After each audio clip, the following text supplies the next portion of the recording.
Hello guys, welcome back again sa ating YouTube channel no, The Action Man. Una sa lahat, may love shoutout po sa lahat ng mga kakamping at sa mga hindi man mga kakamping. Kung interesado ka sa bidyong ito, patapusin muna hanggang dulo at huwag nyo nang kalimutan na i-like at i-share ang ating video para malaman naman ng ilan sa ating mga kababayan na nagtutulog-tulugan sa katotohanan. So muli naman nagbabalik ang nag-iisa nyong host na si The Action Man para magbigay ng komentaryo at reaction sa mga mainit ng issue ng bayan. So ito ho mga ka-action, mga kakamping no, may gusto lang po ako na i-share sa inyo regarding po ito sa isang testimony ni alias Rene na kung saan siya ay star witness ng nasabing issue laban kay Pastor Apollo Kibuloc kanina sa Senate hearing ho mga ka-action. So nabanggit niya po doon ang regarding sa Glory Mountain ho mga ka-action na siya ay isang nagtatrabaho bilang isang landscaper yata ho mga ka-action. So nabanggit niya po na nakita niya daw doon si Vice President Sara Duterte at si Digong ho mga ka-action. So ito po ang pagdawit ng pangalan ng dalawang mag-ama ho mga ka-action ni alias Rene. So para lubos po natin maunawaan mga ka-action, panoorin muna natin ang nasabing testimony. Nabanggit mo dito sa affidavit mo na nakita mo si former President Duterte at ang ngayong vice-presidente na dating Mayor Sara Duterte. At pinaalalahanan kita, Elias Rene, ha, tulad ng lahat ng resource persons, under oath ka. Makukumpirma mo ba ito na nakita mo sina dating Presidente Duterte at kasalukuyang VP, dating Mayor Sara Duterte, dun sa Glory Mountain? Before that, Madam Chair, gusto ko lang i-correct yung Sons of David Orchestra po, not Philharmonic Orchestra. Okay, so ibang pangalang orchestra, hindi Philharmonic. Opo, Okay. Madam Chair. Well noted. Ngayon, yung kino-confirm mo ba na nakita mo sa Glory Mountain si dating Presidente at si dating Mayor na kasalukuyang Vice-Presidente? Yes po, Madam Chair. Nakikita ko po sila sa Glory Mountain. At paano mo naman, isang particular na binanggit mo, paano mo nalaman na baril ang pinapasok sa mga bag? Nakita mo yung mga bag, paano mo alam na baril ang nasa loob ng mga bag? Yes po, Madam Chair, kasi pag pumupunta po doon si Kibuloy sa Glory Mountain, sakay po ng chopper, meron po siyang mga dalang malalaking bag. Tapos yung bag po ay from helipad, sinasakay niya po doon, dinadala niya sa mansion niya. Tapos after nilalatag po sa ground, sa may tent po na near mansion niya. Tapos doon po nilalatag yung mga iba't ibang uri ng baril. So teka, ang nilalatag ay bag pero inilalabas ang laman ng bag? Nilalatag, baril po yung kinukuha from the bag, tapos ito po ay nilalatag sa ground. Okay, so hindi lang bag ang nilalatag. After ilatag yung bag sa ground, dun sa tent, nakita mo na inilabas yung laman at nakita mo na ang laman ay baril na iba't ibang klase? Yes po, Madam Chair. Okay, so kino-confirm mo yan sa komite na nakita mo ng sarili mong mata na inilabas ang laman ng mga bag at ang lamang ito ay mga baril na iba't ibang klase. Yes po, Madam Chair. Okay, maraming salamat, Elias Rene. Baka may mga tanong pa yung kami ng mga komite mamaya po. Ito pa pala, follow up lang, Elias Rene, para lalong mapatotohanan, ma-confirm ang mga sinabi mo sa amin so far.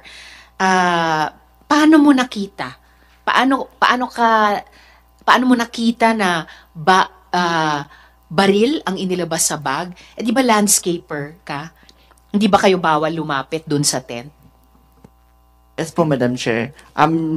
Mansion ni Kibuloy, dito lang po kami sa gilid nagla-landscape.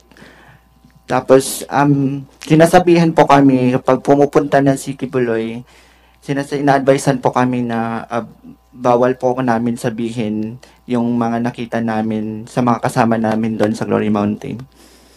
Ganong kalapit o kalayo dun sa tent na pinaglatagan ng bag, yung tent na pinaglabasan ng mga baril, gaano kalapit o kalayo sa mansyon kung saan ka nagla-landscape, yung tent na yan?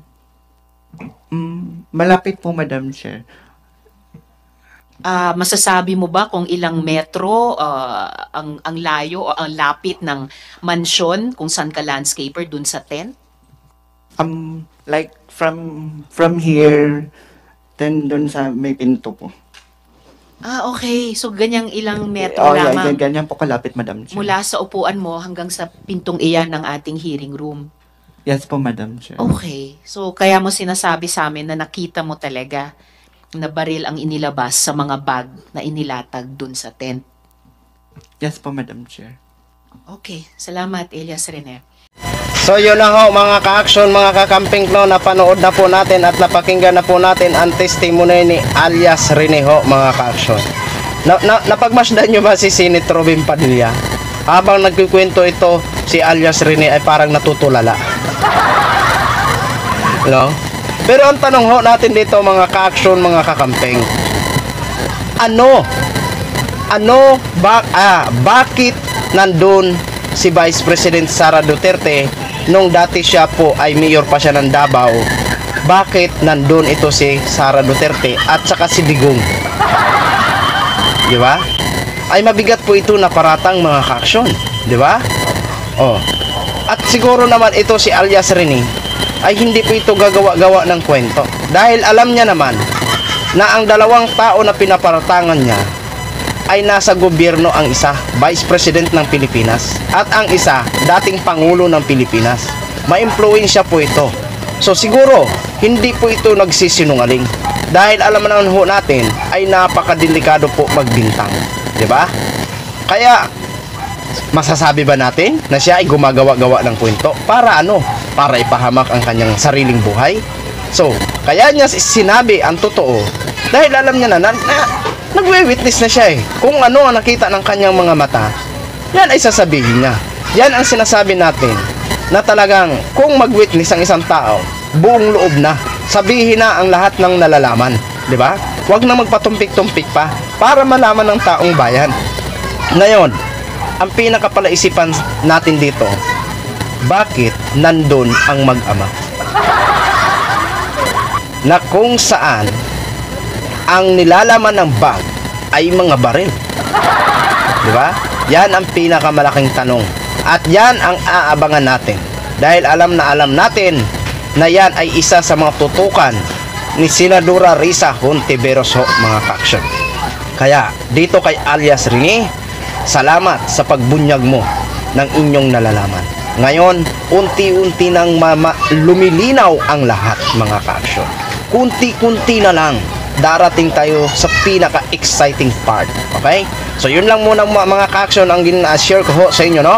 Maraming salamat po sa ating mga viewers Luzon, Visayas at Mindanao all over the world. Ako po ang inyong lingkod, si The Action Man. Good evening, everyone. Beautiful.